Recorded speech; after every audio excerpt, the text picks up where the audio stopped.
Hello, नमस्ते। और आज मैं आई हूँ एक नई प्रॉब्लम के सॉल्यूशन के साथ में, और वो है बहुत ही कॉमन प्रॉब्लम, पिंपल्स। और क्योंकि अभी गर्मी का सीज़न है, गर्मियाँ बहुत तेज हैं, तो आई थिंक हर कोई चेहरे पे किसी न किसी एक पॉपअप फुंसी की वजह से या एक्ने की वजह से या पिंपल्स की वजह से परेशान है, राइट। तो आज हम इस वीडियो में बात करेंगे पिंपल्स के बारे में, कैसे डेवलप होते हैं और ड्यूरिंग पिंपल्स या उसके बाद हम क्या स्किन केयर रूटीन मेंटेन करें ताकि हम इनको डिले कर सकें, या यूँ कहो कि ड्यूरेशन इनका डिले कर सकें, क्योंकि हम इनको आने से बिल्कुल नहीं रोक सकते, राइट। सो सबसे पहले समझने वाली बात ये है, पिंपल्स या मुहासे, और जिन्हें हम मेडिकल टर्मिनोलॉजी में बोलते हैं एक्ने, होते क्यों हैं।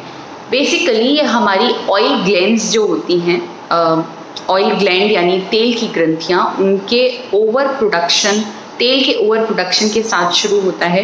अब होता क्या है कि जब उन तेल की ग्रंथियों का ओवर प्रोडक्शन होता है, तेल ज़्यादा निकलता है और वहाँ उस तेल को बाहर निकलने का जो रास्ता है वो बंद हो जाता है, क्योंकि वहाँ की जो सेल की लाइनिंग्स हैं वो ज़्यादा एक्टिव हो जाती हैं, जिसे हम फॉलिकुलर हाइपरकेराटोसिस कहते हैं मेडिकल लैंग्वेज में। उसकी वजह से तेल बाहर निकलना बंद हो जाता है। साथ में जब बैक्टीरिया का इन्फेक्शन हो जाता है तो ये सब चीज़ें मिलके स्किन में इन्फ्लेमेशन या रिएक्शन कर देती हैं, और दैट क्रिएट्स एक्ने या पिंपल्स। और सबसे पहले जो शुरुआत होती है एक छोटे से दाने के साथ में होती है, जिन्हें हम कॉमेडॉन्स कहते हैं, और नॉर्मली हम उन्हें ब्लैक हेड्स या वाइट हेड्स के रूप में जानते हैं। अगर हम इनका ट्रीटमेंट नहीं करते तो ये आगे छोटे छोटे दाने जो हैं थोड़े बड़े दानों में बदल जाते हैं, कई बार ये पस वाली फुंसियों का रूप ले लेते हैं, और अगर ट्रीट नहीं करते तो ये मोटी मोटी गांठें बना लेते हैं अंदर। जितना डीप इन्फेक्शन होता जाता है उतना अलग तरह का लीजन होता जाता है। तो बेसिकली ये बहुत तरीके के मुहासे हो सकते हैं। ब्लैक हेड्स, वाइट हेड्स भी मुहासे का एक प्रकार ही है, ठीक है, जो एक्चुअली एक शुरुआत है मुहासे की। नाउ मुहासे होते क्यों हैं और किस एज ग्रुप में ज़्यादा होते हैं। बेसिकली मुहासे होते हैं आपके हार्मोनल चेंजेस की वजह से, और क्योंकि हार्मोनल चेंजेस स्टार्ट होते हैं आपके एडोलेसेंट एज में, जिसे हम कहते हैं टीन एज ग्रुप, 12 से 13 साल में स्टार्ट होते हैं, 20 से 25 साल तक यूजुअली रहते हैं। बट ये लेट एज में भी देखने को मिलते हैं आफ्टर 25-30, जिसे हम लेट ऑनसेट एक्ने कहते हैं। समझने वाली बात यह है, जब तक आपकी ऑयल ग्लैंड्स की एक्टिविटी बनी रहेगी, एक्ने आते जाते रहेंगे, आप इन्हें बिल्कुल कंप्लीटली आने से नहीं रोक सकते, ओके। अब होते क्यों हैं, जैसे मैंने बताया, या तो आपके हार्मोनल चेंजेस की वजह से या जेनेटिक्स से भी एसोसिएटेड होते हैं। ऐसा देखा गया है कि जिन लोगों के पेरेंट्स में ये ज़्यादा रहते हैं उनको भी होने के चांसेस ज़्यादा होते हैं। सेकेंड, एज मैंने बताया, हार्मोनल इफ़ेक्ट जो कि आपकी ऑयल ग्लैंड्स की एक्टिविटी को अफेक्ट करते हैं, बढ़ाते हैं, उसकी वजह से एक्ने हो जाते हैं। इसके अलावा स्ट्रेस भी एक मेजर फैक्टर होता है एक्नेस को बढ़ाने में, क्योंकि उस समय क्या होता है, अगेन आपका कॉर्टिसोल लेवल ब्लड में चेंज हो जाता है, तो that pops out your acne. तो ऐसा देखा गया है एग्जाम ड्यूरेशन में, स्ट्रेस कंडीशंस में ये फ्लेयर अप हो जाते हैं। और जो एक्सटर्नल फैक्टर्स हैं, जैसे अगर आप थिक मेकअप लगाते हैं जो पोर्स को क्लॉग कर देता है, बंद कर देता है, या वहाँ पे फ्रिक्शन होता है, या वहाँ पे पसीना ज़्यादा आता है, या सर में अगर आप तेल लगाते हैं और वो ट्रिकल डाउन होता है, तो वो आपके जो पोर्स हैं, जो ग्लैंड्स की ओपनिंग है या माउथ है, उसको बंद कर देगा और एक्ने क्रिएट करेगा। बेसिकली जहाँ जहाँ पे ये ऑयल ग्लैंड्स की एक्टिविटी ज़्यादा होगी, या जहाँ जहाँ पे ये एक्टिव ज़्यादा होंगे, वहाँ पे एक्ने आने की संभावना रहती है, या पिंपल्स होने की संभावना रहती है। तो पिंपल्स आपके चेहरे पे तो हो ही सकते हैं, साथ में चेहरे के अलावा चेस्ट पे, बैक पे, शोल्डर्स पे, बटक्स पे, ऐसे एरियाज में भी आ जाते हैं। और कई लोगों में ऐसा होता है कि फेस पे पिंपल्स आते ही नहीं हैं, केवल बैक पे आते हैं, जिसे हम ट्रंकल एक्ने कहते हैं, ओके। सो एक्ने की एज ग्रुप के हिसाब से, साइट के हिसाब से और कारण के हिसाब से हमने इनको अलग अलग नाम दे दिया है। जैसे टीनेज एक्ने हो गया, या जो टीनेज में आते हैं, मास्क लगाने की वजह से अगर पोर्स क्लॉग हो गए तो मास्क एक्ने कह देते हैं हम।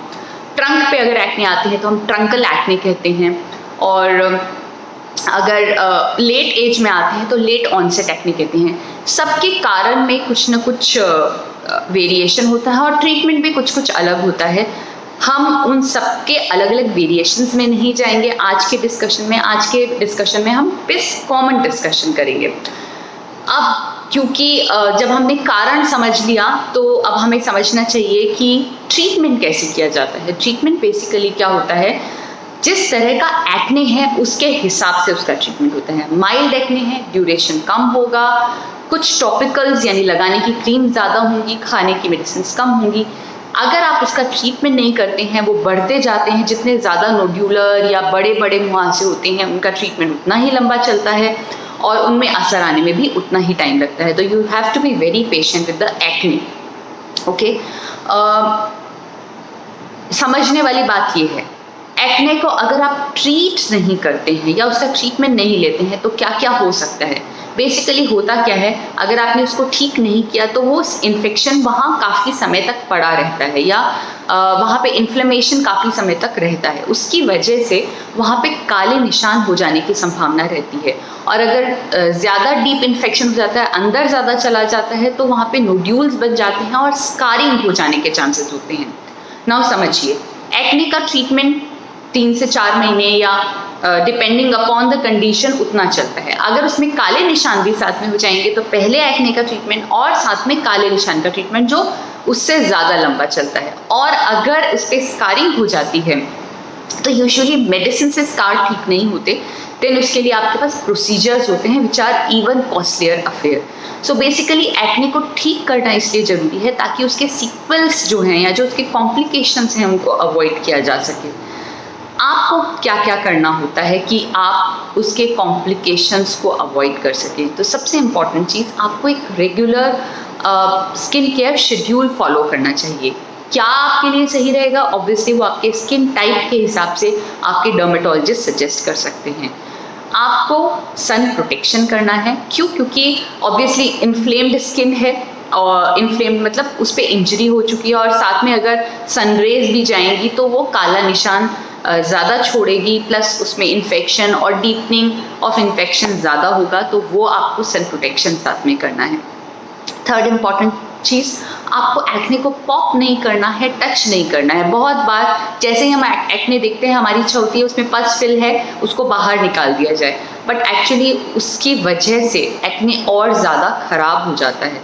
सो बेसिकली आपको एक्ने को अवॉइड, टचिंग अवॉइड करनी है, रबिंग नहीं करनी है, स्क्रैचिंग नहीं करनी है। ओके, एंड अगर आप बहुत एक्सरसाइज करते हैं या आपकी ऑयली स्किन है तो जैसे अगर ट्रंक पे एक्ने होता है तो आप उस ऑब्वियसली आपको आफ्टर एक्सरसाइज वर्कआउट आपको बाथ ले लेना चाहिए, पर उसको रब नहीं करना है।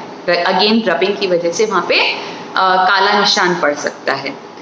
डाइट में क्या क्या चेंजेस कर सकते हैं, diet also plays an important part. हालांकि उसका डिटेल वीडियो हम आपको बाद में बताएंगे, बट देन अभी जो समझने वाली बात यह है कि any kind of high glycemic index food acne को बढ़ाता है। क्यों? क्योंकि वो ऑयल ग्लैंड्स की एक्टिविटी को बढ़ा देता है, और वो होते क्या हैं, एनी शुगरी प्रोडक्ट, ज़्यादा मीठा वाला प्रोडक्ट, एनी डेयरी प्रोडक्ट, जो इस पर कुछ स्टडीज़ करी गई हैं। तो दूध से बनी हुई मिठाइयाँ, दूध में मोर ऑफ मलाई वाला दूध या थिक दूध, रढ़ा हुआ दूध, ये सब जो होते हैं ये हाई ग्लाइसेमिक इंडेक्स फूड में आते हैं। देन उसके अलावा जंक फूड जिसमें वाइट फ्लोर होता है, मैदा होती है या वाइट ब्रेड होती है या वाइट मेयोनीज होती है, ये सब चीज़ें भी हाई ग्लाइसेमिक इंडेक्स फूड में आती हैं, तो ये एक्ने को बढ़ा सकती हैं। सो एडवाइस ये किया जाता है कि अगर आपको बहुत ज़्यादा एक्ने है या आपको रेगुलर एक्ने फ्लेयर अप होता रहता है तो आप अपनी लाइफस्टाइल में चेंजेस करें, एटलीस्ट डाइटरी चेंजेस भी साथ में करें। आपके लिए कौन सा ज़्यादा फ्लेयर अप करता है ये आप अपने ऑब्जर्वेशन से देख सकते हैं। आप एक नोटिस करें, डायरी ऑब्जर्वेशन बनाएं कि कब कब आपको ज़्यादा हो रहा है और उस समय क्या क्या ट्रिगर फैक्टर्स हैं। अगर आप उनको आइडेंटिफाई कर पाते हैं well enough, and then try to avoid those trigger factors. Okay, इसके अलावा it is always good that you take good green leafy vegetables। आपकी एक रेगुलर एक्सरसाइज शेड्यूल रहता है, प्रॉपर स्लीप होती है, बिकॉज आपका सोना, प्रॉपर एक्सरसाइज करना, ये सब आपके स्ट्रेस रिडक्शन में बहुत इंपॉर्टेंट रोल प्ले करता है। तो ये भी एक इम्पॉर्टेंट चीज़ है। समझने वाली बात ये है कि एक्ने का जो ट्रीटमेंट होता है, इट्स नॉट अ मिरेकल। कोई एक तरह का ट्रीटमेंट नहीं है कि आपने आज लगाया और उसके बाद कभी नहीं आएगा, या एक क्रीम है जो आप लंबे समय तक यूज़ कर लें और उसके बाद उसमें कोई प्रॉब्लम नहीं होगी। आपका एक्ने किस तरीके का है, यानी वो कॉमेडॉन है, पस्चूल है, पेप्यूल है, नोडुलोसिस्टिक है, उसके हिसाब से लगाने की भी क्रीम डिसाइड होती है और उसके हिसाब से खाने की भी मेडिसिन डिसाइड होती है। तो कोई एक ट्रीटमेंट नहीं होता। ये भी एक बहुत कॉमनली क्वेश्चन पूछा जाता है कि एक चीज़ जिसे हम रेगुलर फॉलो कर सके, which is not possible. It is always advisable कि आप अपने डॉक्टर को दिखाएं और उस समय की कंडीशन के हिसाब से ट्रीटमेंट करें। और दूसरी चीज़, आपको पेशेंस रखने की ज़रूरत है, क्योंकि ट्रीटमेंट में टाइम लगता है। ऐसा नहीं होता, कई बार जब शादी के पहले, अगेन स्ट्रेस फैक्टर, शादी के पहले बहुत सारे पेशेंट्स आते हैं जो बोलते हैं कि ये इमीडिएटली ठीक हो जाए या ये निशान इमीडिएटली ठीक हो जाए। It takes time, okay. और ऑब्वियसली उस समय वो जो फेशियल्स एंड मसाजेस वगैरह ले रहे होते हैं, कभी कभी वो फ्लेयर अप कर देते हैं, नॉट ऑलवेज, बट कभी कभी उसको फ्लेयर अप कर देते हैं। तो वो भी एक इम्पॉर्टेंट फैक्टर होता है। But again we always say कि इसमें कोई मिरेकल नहीं हो सकता कि इमीडिएटली पूरे ख़त्म हो जाएंगे, ऐसा नहीं होता। एंड देन कई लोग DIY के लिए पूछते हैं उस समय पे कि एक्ने हो रखे हैं तो हम क्या DIY यूज़ करें। अगर एक्ने ऑलरेडी हो चुका है, आपकी स्किन ऑलरेडी इन्फ्लेम्ड हो चुकी है, वहाँ पे सेंसिटिव हो चुकी है, तो आप अननेसेसरी, अगर जो आपके स्किन को सूट नहीं करते वैसे DIY यूज़ करेंगे तो आप एक्चुअली एक्ने को फ्लेयर अप कर देंगे। तो it is always advisable, better ज़्यादा ये रहेगा कि आप स्किन को रब करने की बजाय या अननोन प्रोडक्ट्स यूज़ करने के बजाय इसका एक प्रॉपर ट्रीटमेंट लें। और उसके बाद जब आपका ट्रीटमेंट हो गया है, उसके बाद जो भी आपकी स्किन टाइप को सूट करता है, that you can continue as per the proper guidance, right.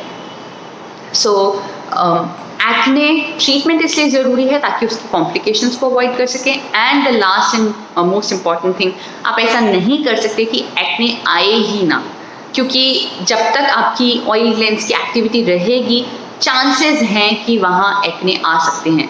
आप क्या कर सकते हैं, आप एक regular skin care schedule follow कर सकते हैं, आप अपने डाइट पे ध्यान रख सकते हैं, आप अपनी लाइफस्टाइल में मॉडिफिकेशन कर सकते हैं। और जब हम ये बात करते हैं तो सबसे इम्पॉर्टेंट चीज़ एक और हो जाती है, विच इज़ मेकअप। क्योंकि अगर हम थिक ऑयली मेकअप यूज़ करते हैं तो अगेन वो भी पोर्स को क्लॉग कर सकता है।